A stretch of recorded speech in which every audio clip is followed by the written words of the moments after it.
Joining me today from Cavallini Bakery and Patisserie is Robert Coco, and he's going to be making one of his beautiful desserts. What are we making today, Robert? We're making an apple fillo crunch with cider cream. Yum, cider cream. That sounds delicious just in itself. It is. It's one of my favourite desserts.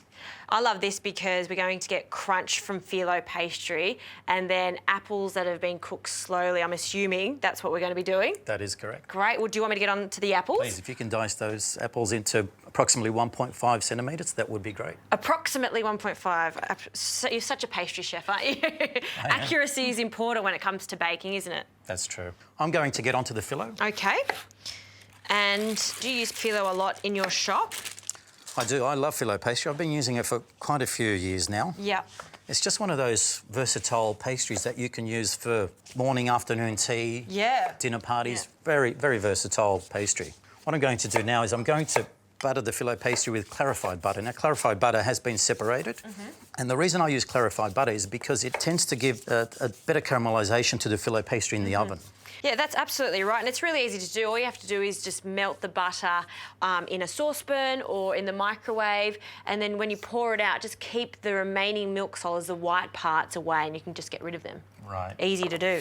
What I do next is I add some icing sugar to the fillo pastry. And that's going to give it a really nice sweetness. So a nice heavy and even dust on top of the fillo pastry, and that helps create that caramelisation once we're baking that. Gorgeous. And how many layers are you doing for this? It's just a one layer per tart. Okay. What I do is I flip the pastry over and I repeat the same process with the butter and icing sugar. So usually when I'm making phyllo tarts, I do loads of layers, you know, 3 or 4 different layers, so we've got thickness, but this is quite a fine tart, isn't it? That is correct. This is quite a delicate tart. And you will see the finished product once we bite into it, how crunchy and how flaky and how light it is. Yeah. Purely because we're just using the one layer. Absolutely. So now we've dusted both sides of the one piece of thin phyllo pastry, and now I'm going to cut that in half. Yep. And I'm going to use approximately 8 to 10 centimetre tart ring. So we're going to move this tray over here with the rings. And we're going to make 4 individual little tarts here. Just be careful when you're lifting that phyllo pastry because it is quite delicate. And remembering it's just that one layer. Yeah.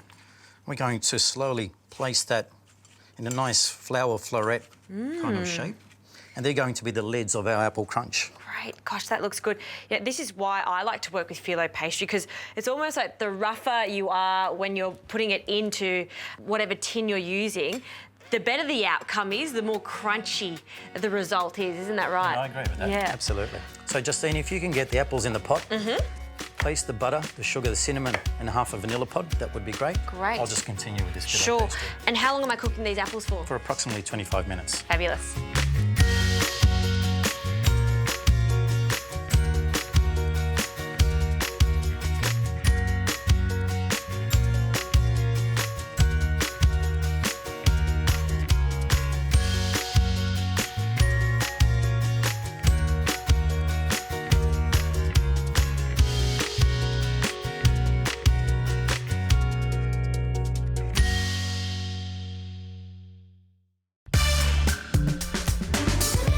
Have a look at these, Rob. These are just gorgeous.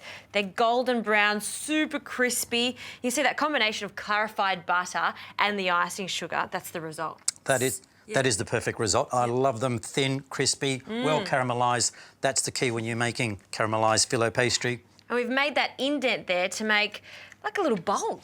Well, it is. It's a phyllo pastry basket. It does help us put the right amount of caramelised apples into that basket and makes it taste all the better. This is going to be so good.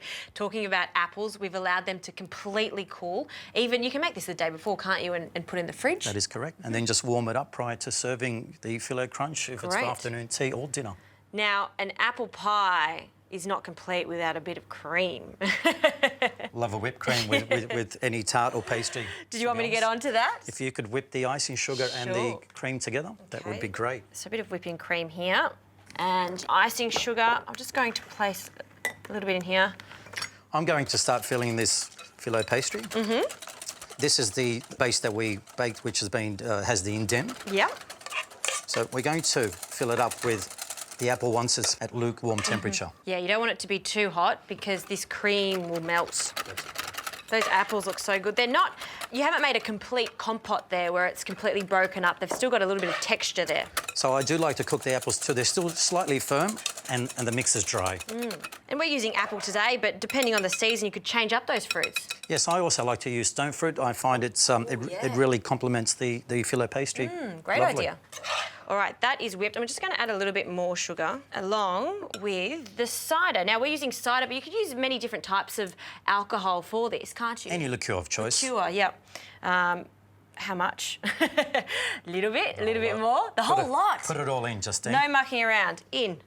Okay, and then just folding it in, or we can whisk it in? Yeah, just gently fold that through. Okay, and the idea of using the cider there is to show off the apples, because cider's made out of apples. It goes really nicely with that. And also Calvados, which is a French liqueur, an apple liqueur, again, goes really nicely. If you can get your hands on it, it's really nice.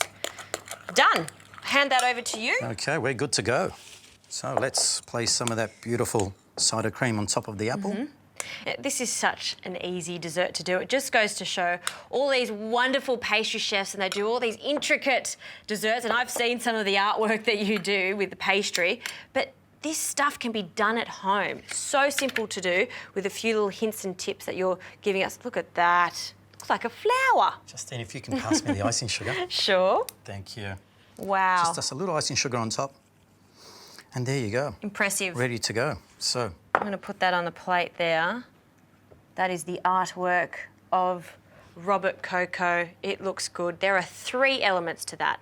The apples, the pastry and the cream. That's it, and that's what you get. I've really got to try this. shall we taste it? Yes. One for you. Thank you. One for me. Hope you like it. We might need a knife for this. Actually, forget it. Let's just dig in, hey? Sounds great. Oh, the crunch.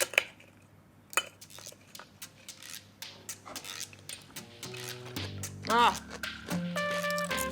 That is absolutely beautiful. Thank you, Rob. Glad you enjoyed it.